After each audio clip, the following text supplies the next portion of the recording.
Hello viewers, আসসালামু আলাইকুম। তো আমার পুষ্কুনিতে জাল দিছি। তো আমি অন্য একটা ভিডিওতে দেখাইছি যে আমার পুষ্কুনিতে মেশিন চলতেছে। তো মেশিন লাগানোর উদ্দেশ্য হলো, এখন তো একটু পানি বেশি, তো মেশিনটা দিয়ে আমি পানি কিছু কমাইতেছি। তো মেশিন দিয়ে পানি কমানোর পরে আমি জাল দিছিলাম। তো জাল দিয়ে আমি বিভিন্ন আইটেমের মাছ ধরছি। তো সবগুলা বিক্রি হয়ে গেছে। তো এখন আর কিছু তেলাপি মাছ আছে। এই তেলাপি মাছগুলো এখানে 20 কেজির মতো হবে।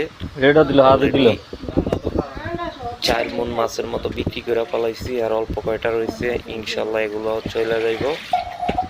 তো আমি কিন্তু বাজারে নেই নাই মাছ, আমি পুষ্কুনির পাড়ে আমার কাছে একটা পাল্লা আছে, ওটা দিয়ে ওজন করে মাছ বিক্রি করে পালাইছি 200 টাকা কেজি। তো যেগুলো বড় এগুলো 200, আর যেগুলো একটু সাইজে ছোট 180।